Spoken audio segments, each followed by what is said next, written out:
O que lifelong learning tem a ver com liderança? Quais são os hábitos de um líder lifelong learner? E você se considera um líder lifelong learner? Esse é um programa que foi desenhado a 12 mãos. Que nasceu no distanciamento, mas é resultado de anos de experiência. Para você ser um líder lifelong learner. Os analfabetos desse século não são aqueles que não sabem ler e escrever, mas os incapazes de aprender, desaprender e aprender de novo. Essa é a frase de Alvin Toffler. E é com essa frase que a gente começa a série de vídeos sobre o líder lifelong learner. E para começar, eu, Vivian Rio Stella, vou contar um pouco da minha trajetória como uma aprendiz ao longo da vida. E sempre ficava olhando uma professora minha da faculdade que dizia que ela ia se aposentar para poder estudar e ler tudo o que ela queria fazer e não conseguia na época do trabalho.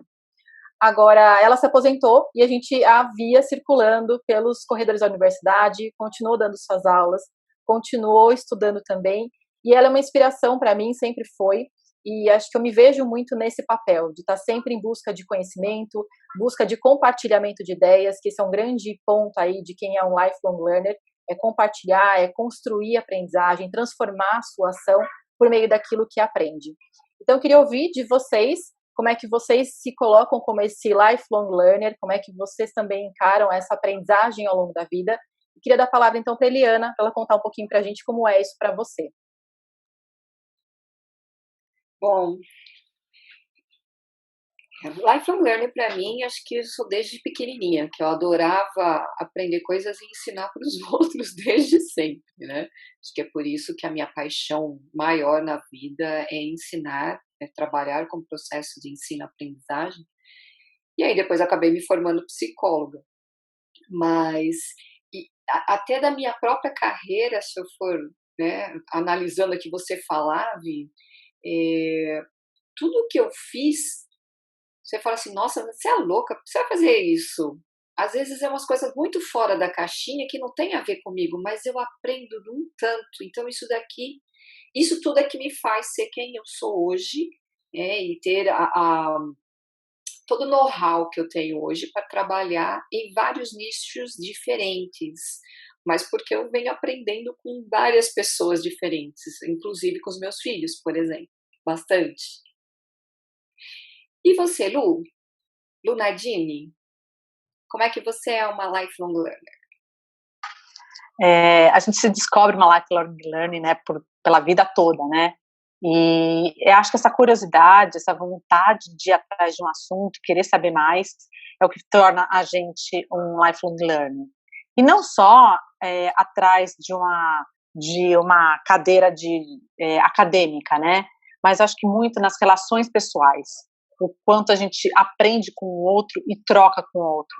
Então, essa troca que a gente tem no nosso dia a dia, se a gente estiver aberto, né, para isso, né, os ouvidos abertos, escutar o que as pessoas têm a dizer, a gente vai ter muito para colaborar com elas. É dessa forma que eu me vejo.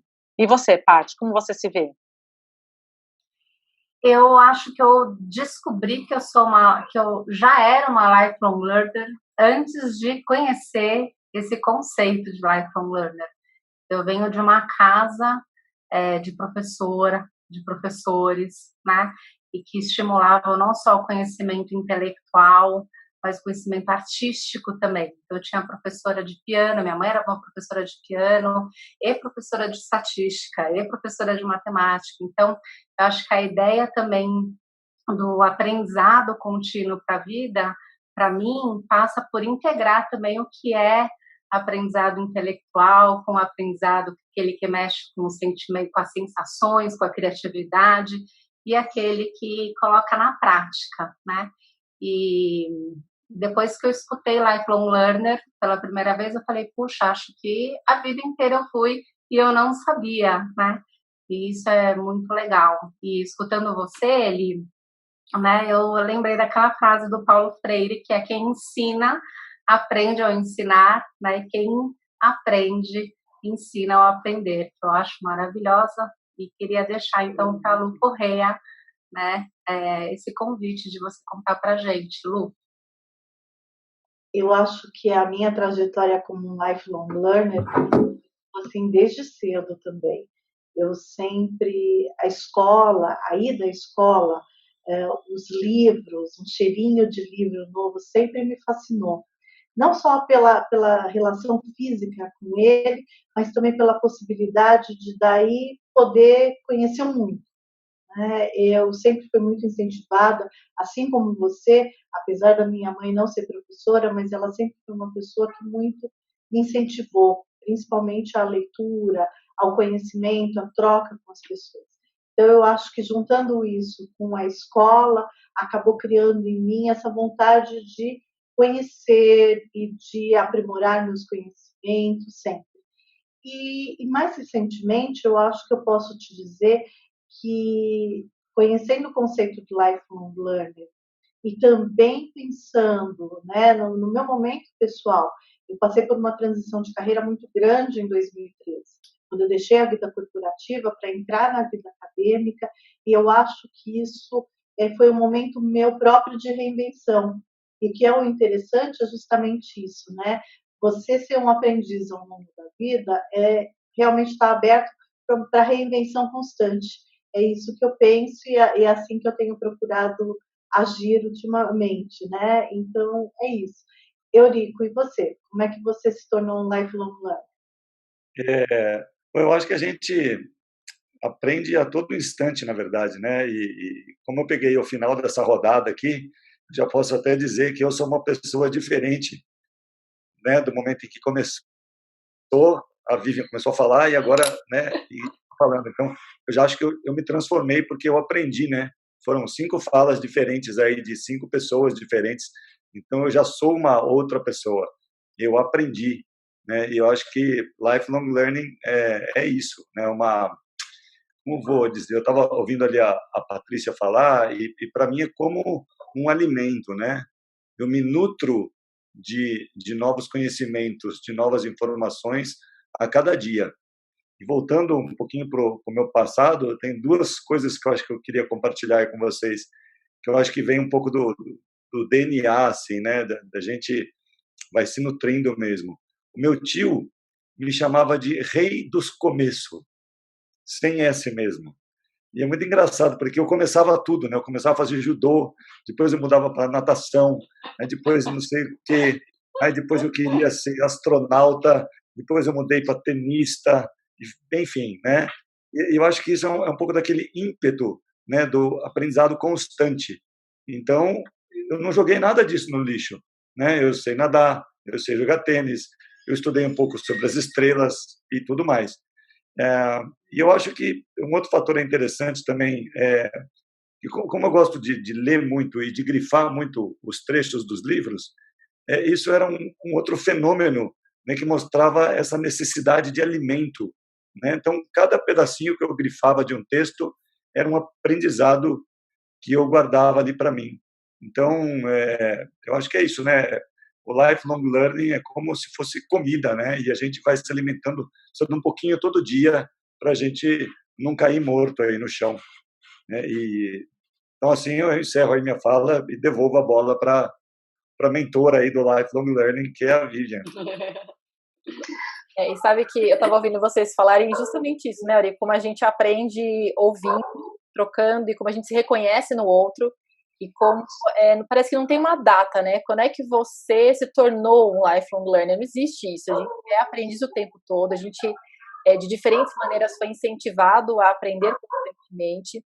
E eu acho interessante a gente pensar, né, que não tem um momento que a gente para de aprender, porque ainda existem algumas vertentes que dizem assim, você terminou, teve um diploma, então tem um diploma, um certificado e tá feito. Não, é o começo de uma longa jornada de aprendizado para aplicar tudo que você aprendeu, daquele certificado, o que você vai extrair de mais importante para sua prática.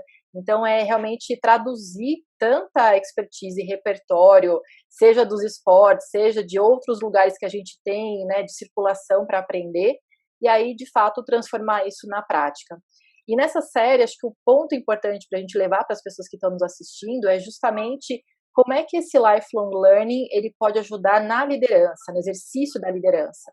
E tem um ponto essencial que eu queria trocar um pouco com vocês, a gente vai falar de uma forma mais fluida até agora, que é o seguinte, primeiro, a gente sabe que as empresas precisam de profissionais que aprendem constantemente, que não simplesmente pegam um diploma e vão depois caminhar ao longo da jornada de trabalho. Também a gente sabe que tem profissionais que incentivam, os líderes que incentivam seus colaboradores a estarem em constante desenvolvimento, e ainda há grandes chances de transformação nas organizações. Então, eu queria que vocês pudessem contribuir para essa conversa sobre como é que esses líderes das empresas podem atuar de uma forma mais voltada ao lifelong learning.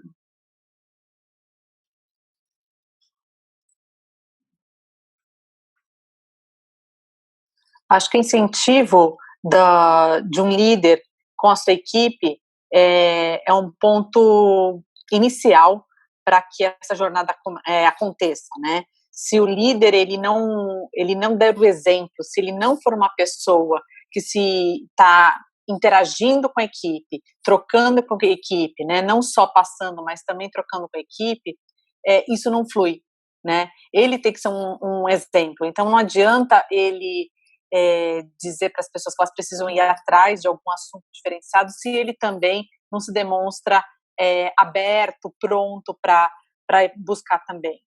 Então, na minha opinião, coisas diferentes, né? Exato, não só ele, não é porque ele está numa posição de liderança que ele não precisa aprender mais. Exatamente. Eu acho que, pegando o gancho, Lu, eu acho que não só enquanto líder, mas muito provavelmente esse líder, por exemplo, ele pode ser um pai.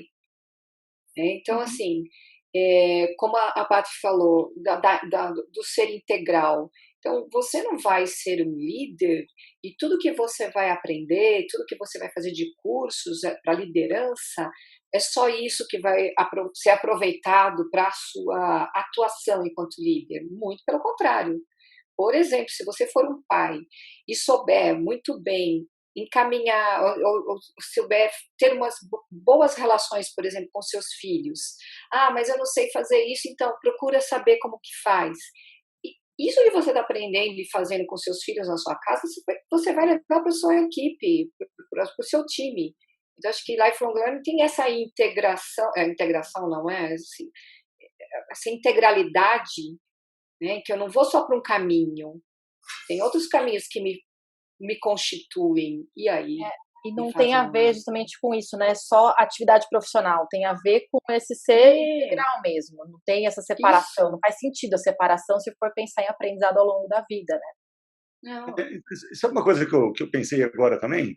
É muito interessante. Tem uma reflexão de Humberto Eco sobre a quantidade de livros que a gente tem dentro de casa e o percentual desses livros que não foram lidos ainda. E ele, na verdade, ele bate palma para esse fato, porque ter livros não lidos dentro de casa é uma prova da nossa ignorância. Ou seja, de tudo que a gente ainda tem por aprender, e, em última instância, é um exercício de grande humildade. E eu estou falando isso agora porque humildade, eu acho que é uma característica muito importante do líder lifelong learner. Porque, pegando o gancho aí das duas minhas predecessoras que falaram, eu acho que o líder ele tem que aprender com o seu subordinado também. E o que eu vi na minha história eram líderes que não tinham dúvidas, que não aprendiam com quem estava abaixo deles. E eu acho que isso, se não arrogância, é falta de humildade, que depõe contra o líder, né? Então, esse negócio do aprendizado para a vida, ele requer que você aprenda com quem, hipoteticamente, está abaixo de você, que é o pai que aprende com o filho, certo, Eliana? Exato, exatamente. E que dentro das organizações a gente já está tendo muita iniciativa nesse sentido, quando a gente fala de mentoria reversa, por exemplo, né? Sim. E aí me ocorreu que acho que lifelong learner, ser um aprendiz para a vida, tem a ver também com ser corajoso.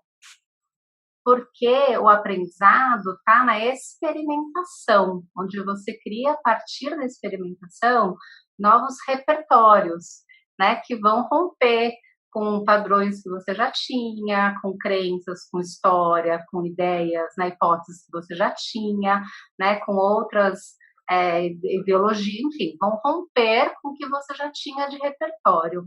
E também está na coragem a questão de saber dizer que não sabe o suficiente e ir em busca de mais conhecimento, né? Então, acho que passa principalmente pela experimentação. E eu trouxe esse aspecto porque é muito mais do que leitura, né? É muito mais que participar de cursos, de livros, aquilo que alimenta nosso intelecto passivamente. Mas o que eu faço com isso, né? Como é que eu transformo isso em aprendizado para o meu entorno também, né? De mim, dentro de mim, crio novos repertórios, penso como é que isso está funcionando agora dentro de mim, né? Mas eu impacto o meu entorno a partir daquilo que eu aprendi, né, como conhecimento. Então, conhecimento não é lifelong learner, né? Acho que a experimentação faz disso um ato corajoso, né, da liderança, de se provocar, ir atrás de informação, ser interessante, ser interessado. Então, acho que me ocorreu isso como valor, né? E eu acho se provocar, né, Patrícia, e provocar os outros também, né? É uma via de mão dupla total, né? Uhum. É o espaço para troca, né? Porque eu acho que uma coisa que é interessante pensar é que se você não é aberto à troca e ao aprendizado contínuo, né, você se fecha, como ele colocou, numa posição, no mínimo, arrogante. Né? Quando a vida, na verdade, ela não é assim. Cada um de nós vem de uma origem, traz cada um background diferente, valores e ideias diferentes, né? E eu só entendo que uma engrenagem da organização ela só pode funcionar de forma bem azeitada se você pode respeitar essas diferenças. E se você é aberto a aprender continuamente, você se abre para troca. E se abrindo para troca, você aproveita dessas diferenças para você melhorar o seu conhecimento, aperfeiçoar o desempenho, não só o seu, mas da equipe como um todo. Sem contar que fica um ambiente muito mais gostoso e muito mais leve de se trabalhar.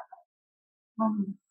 E nesse ponto, né, até pegando um gancho até do que a Paty falou, quando a gente pensa em aprendizagem, experimentação, tem o papel do erro também. Então, se eu não permito que a minha equipe erre, eu também não vou permitir que elas sejam lifelong learners, porque se todo mundo tem que fazer tudo certo, se acontece algum erro, eu sou o primeiro a ser autoritário, a, enfim, fazer algum tipo de abordagem que vá ou ridicularizar ou vai incentivar as pessoas a esconderem os seus erros, e que acontece às vezes, né, esconde o erro porque meu chefe vai ficar fulo da vida, então vou esconder. E aí, lá na frente, eu descubro esse erro. Então, começa a comprometer justamente essa aprendizagem no, como se fala, né, um termo, enfim, bonito, que é o on the job, mas é no dia a dia mesmo, é na prática do trabalho, e acertando, errando, discutindo sobre o erro, o que a gente aprendeu quando aquele processo teve uma falha, qual foi o impacto desse erro, que foi ou por desatenção, ou pela complexidade do processo em si. E aí sim esse líder incentivar a troca, o diálogo, incentivar as pessoas a aprenderem a partir daquilo. Tem uma frase que recentemente eu ouvi que tem a ver com isso, assim, aprender com erro é tudo menos fácil. Porque a gente fala, tem que aprender com erro, mas é tudo menos fácil, porque a gente se dói, a gente tem uma história de errar, ser uma coisa tipo um X vermelho na prova da escola. Então imagina se o meu chefe sabe que eu errei, é a minha reputação em jogo, enfim, meu emprego, de repente, em jogo. Então, esse líder tem que ter esse tipo de olhar também para a experimentação, como bem falou a Paty, e com as consequências de experimentar, que pode se acertar e pode se errar também. E aproveitar esse gancho do erro para justamente aprender, né? Que a gente às vezes reaprender, exatamente. Reaprender. Não, e um pouco da coisa do se livrar do ego, nesse sentido de que até da cobrança interna, né? Da sua expectativa de que você também vai acertar sempre e que, portanto, o erro não é permitido nem para você e nem para ninguém. E aí, deixa eu pegar até um gancho que é interessante. Eu falei ontem, inclusive, num trabalho que eu fiz, sobre a diferença de sucesso e êxito. Né? Que o êxito é uma coisa que você faz bem feito, independente de qualquer outro olhar, a não ser do seu próprio. Né? O sucesso depende da aprovação social. Então, quando você faz alguma coisa, você acha que você fez bem feito, você deu o máximo de você, né, para fazer aquilo legal, eu acho que já é uma campanha exitosa. E eu acho que o trabalho exitoso é um trabalho de um líder lifelong learner, né? Não sei, não é, Vivi? Mais ou menos por aí? Mesmo que você tenha errado, né? Mas, poxa, eu fiz o melhor que eu podia. Eu errei. Mas, meu, tá tudo bem. Errar, tá tudo bem, né? Se a gente não erra é porque a gente nem tentou, né? E o aprendizado ao longo da vida, ele preconiza tentativa. E junto com a tentativa, obviamente, vem o erro, né? E nesse Sim. tempo de isolamento que a gente vive, está todo mundo, de alguma forma, experimentando algo novo, que seja fazer as conferências e as reuniões via Zoom, Teams ou qualquer que seja a ferramenta, ou reinventar os negócios, reinventar a própria atuação, e vai ter erro, vai ter experimentação bem-sucedida, vai ter aquela que não é tão bem-sucedida, e o que é sucesso, na verdade, em relação a isso que está sendo aprendido. Eu acho que essa é uma discussão interessante e importante para quem é líder e atua com equipes e precisa desenvolver esse olhar também de aprendizado ao longo da vida. E vai ter medo e vai ter coragem. A gente já está vendo muita gente que está aprendendo com tudo isso que está acontecendo, inclusive empresas, né, redefinindo seus modelos de negócio, mix de produto, modelo de ir para o cliente, pensar de forma mais globalizada do que para dentro, enfim, reinventando seus negócios. E vai ter empresas que não vão fazer esse movimento, empresas estão ali, né, funcionando porque a liderança está dando tom, está definindo as estratégias das decisões, então vai ter líder que vai ter medo e não vai caminhar, e vai ter líder que vai ter coragem, né? Então, acho que esse distanciamento social que a gente está vivendo aqui vai trazer muito, já está trazendo muito isso e está evidencializando esses valores essenciais de um líder lifelong learner. E nós estamos aqui também aprendendo, né, gente? Fazendo a nossa série, que continua com mais episódios. Eu queria, então, encerrar com uma dica. Sempre vai ter uma dica no final. Como a Paty falou muito sobre coragem, então uma dica que eu vou dar para você que está assistindo é um livro. Hoje a gente vai dar dica de livro, né, Eurico? Então, uma dica é o Coragem para Liderar, que é da Brené Brown. É um livro fantástico. A Brené Brown, enfim, trabalha com vulnerabilidade, uma pesquisadora que veio da área acadêmica para falar para o mundo corporativo sobre quão importante é a gente se mostrar de uma outra maneira, não nessa chave do super-herói, do líder. E ela vai falar justamente nesse livro sobre desafios dela também como líder de uma equipe e de outras empresas que ela já atendeu. Ela traz vários exemplos que são muito ilustradores desse aspecto da coragem para liderar. Essa é a minha dica, e o Eurico tem uma dica também para vocês. Legal. A dica que eu queria dar é esse livro aqui, ó, chamado Mayombe, do autor renomadíssimo angolano, chamado Pepe Tela. Esse livro aqui, inclusive, ele é leitura obrigatória para o vestibular da FUVEST, que trata de uma guerrilha que luta em Angola contra os portugueses, que tiveram aquele país como colônia até 1975. E o embate que acontece entre a guerrilha e os portugueses é uma coisa muito bacana sob a ótica da liderança, né? Então tem os personagens ali da guerrilha, tem o líder da guerrilha, que é o comandante Sem Medo. Esse é o nome, né, do comandante Sem Medo. Na mesma guerrilha tem um personagem chamado Teoria, que é responsável pela educação dos guerrilheiros. Muito interessante, né? A gente saber que tem professor dentro de uma guerrilha, né, numa selva chamada Mayombe, no meio da África.